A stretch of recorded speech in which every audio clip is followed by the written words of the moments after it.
제 친구 목사님분이 호주에 계셔서 제가 가끔씩 거기 부르면 호주 시연이라든 여러 도시를 다니면서 한인교회에 가서 메시지를 전하고있는데요. 세상에는 참 다양한 여러 종류의 교회들이 존재하고 있습니다. 그 교회 가더니 아침 7시에는 순복음교회로 모여서 예배드리고 9시에는 침례교회를 모여서 예배드리고 오후 3시에는 성결교회를 모여서 예배드리고 4시에는 장로교회를 모여서 예배드리고 그러니까 교회 건물을 하는데 교회가 6교회가 일요일날 예배를 드리는 거죠. 우리 한국 사람들은 그거 잘 이해 못해요.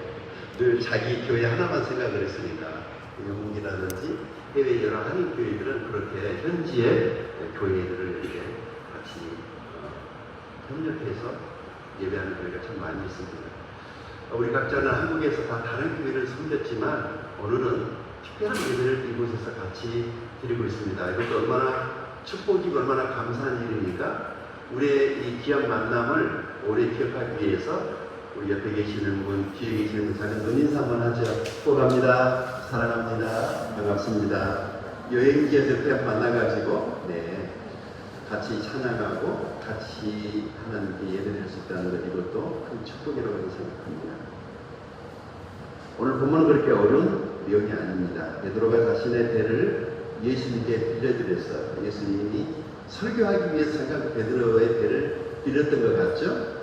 자, 베드로가 그 배를 예수님께 빌려드렸는데 예수님이 그 베드로를 축복하세요. 살해한 겁니다. 그래서 베드로가 그 예수님께서 말씀하신 대로 그물을 던졌는데 대박이 난 거예요. 엄청난 고기, 만선. 보통 그 바다에서 고기 잡는 어부들의 꿈은 고기를 많이 잡는 그 만선의 꿈을 가지고 우리 모두가 다 인생에 어떤 그런 꿈이 있잖아요. 정말 잘 됐으면 좋겠다. 대박이 났으면 좋겠다. 자, 그런데 베드로는요, 이 만선의 꿈이 이루어진 바로 그날 그 만선의 기쁨을 뒤로 하고 모든 것을 다 버려두고 그냥 하나도 버리고 예수를 따라갔단 말이죠. 그래서 오늘 이 만선보다 더 큰 축복, 아마 베드로가 그래서 다 버리고 쫓아갔겠죠. 어떤 분이 저에게 물어보더니 설교를 했더니 한국에 제가 한 16년 정도 교회 제가 목회하다가 60살 조기 은퇴하고 베트남에 왔거든요. 베드로가 고기를 잡았으니까 다 수협 업판장에 가서 팔고 배도 팔고 그물도 팔고 다 팔아서 챙겨가지고 예수를 좀 따라갔으면 좋았을 텐데 그걸 그냥 아깝게 실이 그냥 다 바보처럼 그 허비하는 것 아니냐, 너무 바보스러운 거 아니냐. 잘 모르죠. 왜 그렇게 했는가. 베드로가 한 가지 분명한 것은 그것을 그렇게 버릴 만큼 더 큰 어떤 축복을 보았기 때문에, 발견했기 때문에, 만졌기 때문에 그러지 않았을까. 그래서 만선보다 더 큰 축복 세 가지를 말씀드리겠습니다. 첫째, 베드로가 예수 그리스도를 만났기 때문입니다. 자, 3절, 4절 같이 읽어볼까요? 시작. 예수께서 한 배에 오르시니 그 배는 시몬의 배라. 육지에서 조금대기를 청하시고 앉으사 배에서 무리를 가르치시더니 말씀을 마치시고 시몬에게 이르시되 깊은 데로 가서 그물 내려 고기를 잡으라. 아멘. 자, 이게 베드로와 주님 처음 만남이 이렇게 이루어진 거예요. 어떻게 보면 베드로가 예수를 만나서 구원받기 위해서 열심히 노력하고 교회에서 예배하다가 찬양하다가 기도하다가 하나님의 은혜를 발견하고 예수님을 구원받은 게 아니라 예수님이 베드로를 자연스럽게 찾아갔다는 것이죠. 하나님은 우리가 노력해서 만나지는 존재가 아니고 우리가 그렇게 찾지만 하나님이 자기 자신을 우리에게 계시하다, 보여주시다. 그때 우리가 예수 그리스도께서 하나님의 아들 그리스도이심을 우리가 믿게 되는 겁니다. 그렇게 주님은 베드로를 찾아오셨어요.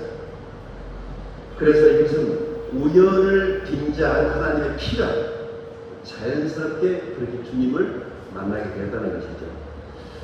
내가 예수를 믿은 것 같지만 사실은 주님이 먼저 나를 찾아와 주셨기 때문에 우리가 주를 믿어 구원받게 됐습니다. 그래서 믿음은 내가 믿었지만 그것조차도 하나님께서 우리에게 은혜를 주셨기 때문에 예수를 믿게 된 것입니다. 그날 주님은 베드로의 배에 오르셨어요. 배에서 수많은 무리들을 말씀으로 가르치시며 천국에 대해서 말씀하셨어요. 베드로에게 사례를 합니다. 배를 썼으니까. 그런데 돈을 준 게 아니고 말씀으로 사례를 했어요. 뭐죠? 저 깊은 데로 가서 그물을 내려라. 그래서 베드로가 그냥 가서 주님 말씀하신 대로 그냥 그렇게 했더니 어마어마한 고기가 잡힌 겁니다. 그렇게 해서 그날 베드로는 그토록 원하던 만선의 꿈을 이루었어요. 너무 기뻤죠. 너무 벅찬 감동. 그런데 여기에 메시지가 있습니다. 주님이 혹시 저와 여러분에게 뭔가 필요해서 주님께서 우리에게 뭔가를 원하실 때 여러분 기꺼이 드리세요. 주님은 절대 거절받지 않으십니다. 우리의 작은 헌신이라도 그것이 하나님의 나라를 위한 것이라면 반드시 주께서 놀랍게 축복하신다라고 하는 것을 우리들이 기억할 필요가 있습니다.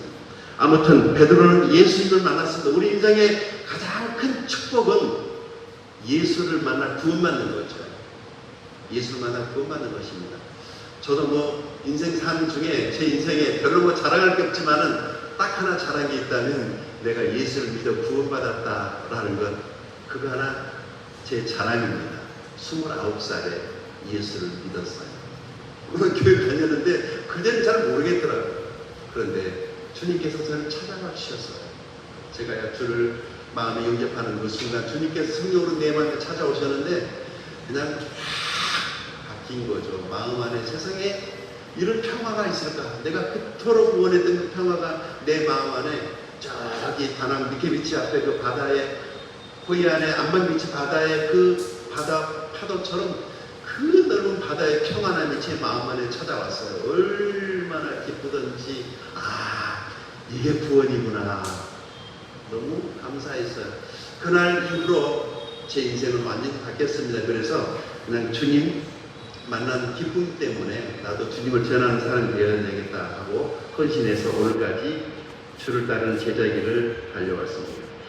자, 만성보다 더 큰 축복, 모든 것을 다 포기하고 주를 따라갈 수 있었던 것은 뭘까? 그것은 베드로가 말씀의 능력을 경험했기 때문입니다. 5절, 6절 같이 읽어볼까요? 시작. 시몬이 대답하여 이르되 선생님, 우리를 밤이 새도록 수고하시되 잡은 것이 없지만은 말씀에 의지하여 내가 그물을 내리리다 하고 그렇게 하니 고기를 잡은 것이 심하나 그물이 찢어지는지라. 아멘. 자, 여기 말씀에 의지하여 기억해 두십시오. 그냥 그물을 내릴 때 아무 데나 대고 했다 던진 게 아니고, 그런데 베드로가 이렇게 말합니다. 선생님, 우리들이 밤이 새도록 지난 밤에, 아니요, 그동안에 수없이 이 바다 구석구석을 우리들이 다 다니면서 그물을 던지는데 고기가 잡히지 않았어요. 실패였죠. 허탕이었죠. 맹탕이었죠. 그래서 삶에 여러 가지 실패감, 좌절감으로 가득 차 있던 그 베드로에게 주님께서 깊은 데로 가서 말씀을 던지라, 그물을 던지라고 그러니까 베드로가 말씀에 의지하여 내가 그물을 내리리이다. 키포인트예요. 말씀에 의지하여. 그렇게 하니 고기를 잡은 것이 심하나 그물이 찢어졌다. 일상에서 하나님의 말씀을 경험하는 것, 우리 그리스도인들에게 굉장히 중요하죠. 어떻게 하나님의 말씀이 삶에서 경험되어야 되는 것인가? 베드로의 그 빈 그물, 느낌이 어떻게 여러분 느껴지십니까? 그 다음에 빈 배, 그리고 지난밤에 밤새 다 열심히 했지만 빈 그물, 실패였다고 하죠. 베드로의 마음속에는 절망감으로 가득 차 있어서, 자, 이때 하나님이 우리에게 이런 시기에 가장 좋은 시간입니다. 이런 상황이 전제됐을 때, 힘들고 어려울 때 큐티하시고 하나님 말씀을 읽으세요. 갑자기 하나님 말씀에서 감동이 올 때가 있어요. 늘 그런 건 아니지만 그럴 때 그 말씀에 우리가 순종하면은 베드로처럼 이런 큰 기적을 경험하게 되는 것이죠. 먼저는 말씀을 드려야 됩니다. 말씀을 순종해야 됩니다. 보통 보면은 교회에서 순종이라는 단어가 사람들에게 굉장히 거부감을 일으킬 때가 있어요. 목사나 혹은 리더나 부모는 당연히 순종해야 되죠. 우리가 하나님 말씀에 순종하는 것을 배우고 훈련해야 됩니다. 물론 부모님 말씀도 리더의 말도 중요합니다. 그러나 보다 더 중요한 것은 하나님의 말씀, 하나님께서 나에게 말씀하시길 바라고 내가 말씀을 깊이 묵상하고 그 말씀에 감동했을 때 그 말씀에 순종하는 겁니다. 말씀에 순종했을 때 하나님의 기적, 하나님의 축복을 경험하게 되는 것이죠. 자, 말씀을 듣고 말씀에 순종했을 때 그물이 찢어졌단 말이죠. 얼마나 많은 고기가 잡혔으면 그물이 찢어질 정도였을까? 베드로의 그 상식의 그물이 찢어지는 순간이었습니다. 그러니까 바다의 고기 잡는 상식으로 하면 평생 어부로 살았기 때문에 나사렛 예수는 목수의 아들이었어요. 목수보다는 자기가 훨씬 더 바다를 더 잘 안다고 생각했지만은 그날 그물이 찢어지는 걸 보면서 자기의 상식의 그물이 찢어지는 것입니다. 두 번째, 어부로서의 그 경험의 그물이 찢어지는 거예요. 이런 것들이 경험되어져야 됩니다. 하나님 말씀이 우리의 상식보다도 우리의 경험보다도 훨씬 더 우선한다는 것을 우리의 일상의 삶에서 경험돼야 됩니다. 우리의 지식 또한 필요하지만 믿음의 지식이 때로는 하나님을 믿는데 밤이 될 때도 있어요. 바로 그날 베드로의 그물이 찢어지는 순간 베드로의 상식의 그물, 경험의 그물, 지식의 그물이 찢어져 나갔습니다. 세상은요, 깨어진 그릇을 버리고 사용하지 않지만 하나님은 깨어진 그릇을 사용하신다는 말이 있습니다. 같이 한번 읽어볼까요? 시작! 세상은 깨어진 그릇은 버리지만 하나님은 깨어진 그릇을 사용하십니다. 사람은 실패가 전문이고 하나님은 그 실패한 사람을 고쳐서 전문가로 만들어 가시는 전문가이십니다. 그 실패를 두려워하지 마세요. 하나님은 언제든지 우리를 고치시고 새롭게 하셔서 당신의 능력을 부어서 축복의 통로가 되게 하신다는 것을 우리 기억해야 됩니다. 그래서 진짜 말씀의 능력은 다른 사람에게도 영향을 미치게 된다는 것을 본문이 말씀합니다. 7절 같이 읽어볼까요? 시작! 이에 다른 데 있는 동무들에게도 손짓하여 와서 도와달라니 그들이 와서 두 배의 체험에 잠기게 되었더라 하면 이게 축복이에요. 축복은 나만 잘 되는 것, 이거 큰 문제가 됩니다. 나중에 우선은 좋아볼 수 있어요. 그런데 진짜 하나님이 원하는 축복은 나도 잘 되고 너도 잘 되고 나도 잘 되고 내 이웃도 잘 되고 이게 하나님의 축복이죠. 아브라함을 부르실 때 창세기 12장 3절을 보시게 되면 모든 족속이 너로 말미암아 복을 얻으리라. 모든 족속이 너로 말미암아. 예수께서 마태복음 28장에서 제자들에게 명령하실 때 세상 모든 민족, 모든 족속이라고 말씀하셨어요. 그러니까 예수 그리스도를 믿는 이 축복이 어느 특정 민족에게 국한된 게 아니고 베트남을 비롯한 모든 공산주의, 공산사회주의를 비롯한 이 세상의 모든 나라에 예수 그리스도의 복음이 편만하게 전해져야 되고 그리고 모든 사람이 예수를 믿는 것이 곧 복이 된다라고 하는 것이죠. 그 일 때문에 아브라함을 부르셨고 예수님 오셔서 12제자를 부르셨고 그리고 이곳에 앉아 계시는 저와 여러분을 하나님이 부르셨어요. 복음을 전할 사명 때문에 우리를 부르신 것입니다. 적어도 오늘은 여러분들이 선교지에 와서 선교지 교회 앉아 계시니까 믿든 안 믿든 여러분은 선교사입니다. 그냥 여기 와서 예배드리고 있는 것 자체가 선교예요. 이 베트남이 큰 교회가요. 우리에게 이 좋은 예배 시설을 다 빌려주고 지금 교회가 텅 비었습니다. 베트남 교회는 아침 8시에 예배를 드립니다. 더우니까. 오늘 또 오니까 문 다 열려있더라고요. 에어컨 사용하지 않아요. 우리 한국 사람들 예배는 11시 예배니까 한참 더울 때잖아요. 그래서 베트남 교회 사람들이 우리 한국 사람들 더위를 못 견딘다는 걸 알고 어느 날 왔더니 교회 에어컨을 다 달아놨어요. 얼마나 감사한지. 성기로 왔다가 성기를 받으니까 미안해 죽겠어요. 너무 감사한 일이죠. 마지막 세 번째, 만성보다 더 큰 축복, 그것은 사명을 발견했기 때문입니다. 읽어볼까요? 시작. 세베대 아들로서 시몬의 동업자인 야고보와 요한도 놀랐습니다. 예수께서 시몬에게 이르시되 무서워하지 말라, 이제부로는 네가 사람을 취하리라 하시니 그들이 배들을 육지에 대고 모든 것을 버려두고 예수를 따르니라. 아멘. 자, 여기 이제부로는 네가 사람을 취하리라. 이게 좀 원어로 이렇게 해석을 하면 사람을 사로잡으리라, 영혼을 사로잡으리라, 그런 의미로 해석이 됩니다. 그러니까 네가 지금 그동안에는 물속에서 살아있는 물고기를 잡아서 죽여가지고 팔아가지고 네 생업의 수단이 됐지만은 너는 다른 일을 하게 될 거야. 사실은 살았다고 하지만 하나님 눈에 죽어있는 영혼들에게 예수 그리스도의 복음을 전해서는 사람의 생명을 살리는 일, 사람을 구원할 천국 아버지 집 곳간에 드리는 일을 네가 하게 될 거야 라고 베드로에게 새로운 사명을 주시는 거죠. 우리 인생의 삶을 변화시키고 좌절을 이기게 하고 실패를 극복하게 하는 게 뭐냐면 사명입니다. 꿈이 있는 사람들은요 지치지 않습니다. 꿈이 있는 사람들은 넘어져도 일어납니다. 그래서 젊은이들에게 우리 자녀들이 필요한 것은 꿈입니다. 잘 먹고 잘 사는 것이 더 이상 우리의 꿈이 될 수는 없죠. 이제는 웬만하면 다 그 정도는 사니까 새로운 꿈, 하나님의 나라에 대한 꿈을 꾸게 해줘야 됩니다. 하나님의 꿈은요, 이 세상 모든 사람들이 예수 믿고 구원받는 것입니다. 그러면 우리 주님이 다시 오신다고 약속하셨기 때문에 나는 우리 자녀들이, 우리 사랑하는 이 세대들이 힘들고 어려운 이 세상 가운데서 빛들의 자녀들로 세워지면서 부모님들의 좋은 신앙을 그대로 잘 물려받아서 선교사가 되고 복음을 전하는 복음 전도자들이 다 될 수 있도록 우리 부모님들이 자녀들을 위해서 그렇게 기도해 주시고 축복해 주시기를 축원드립니다.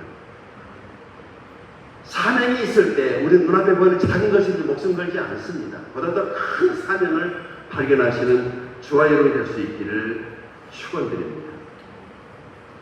메시지의 마무리입니다. 제자들이 모든 것을 버려두고 예수를 따라갑니다.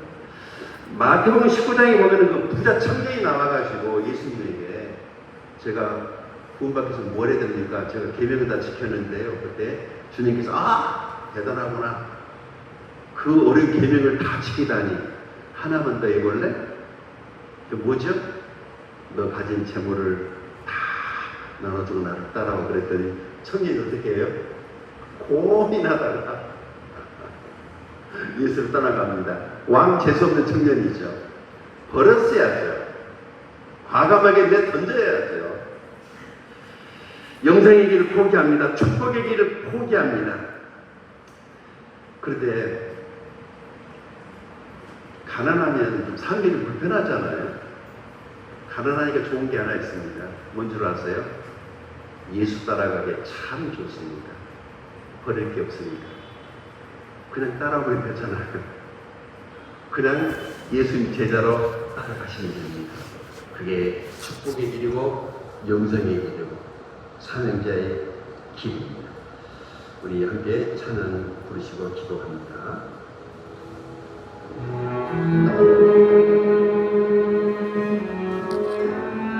이 찬양 부르실 때 여러분 마음속에 오늘 들은 말씀들을 생각을 하고 고향 필그림 하나님께서 예배했던 예배가 여러분에게 큰 울림이 남아있기를 바랍니다.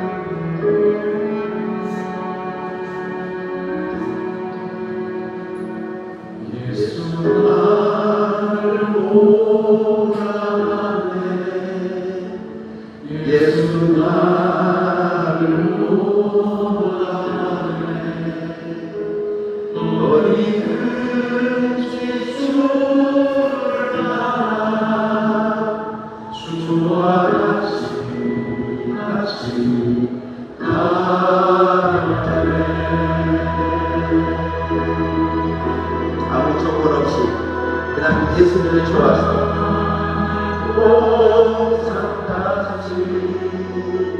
주와 함께 가려 내 인생에 찾아와 주신 그 주님 흘린 몸상까지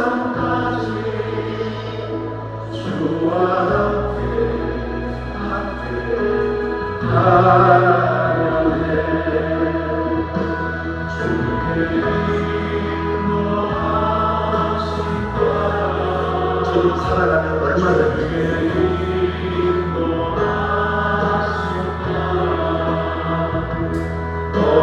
어디든지 주를 따라 주와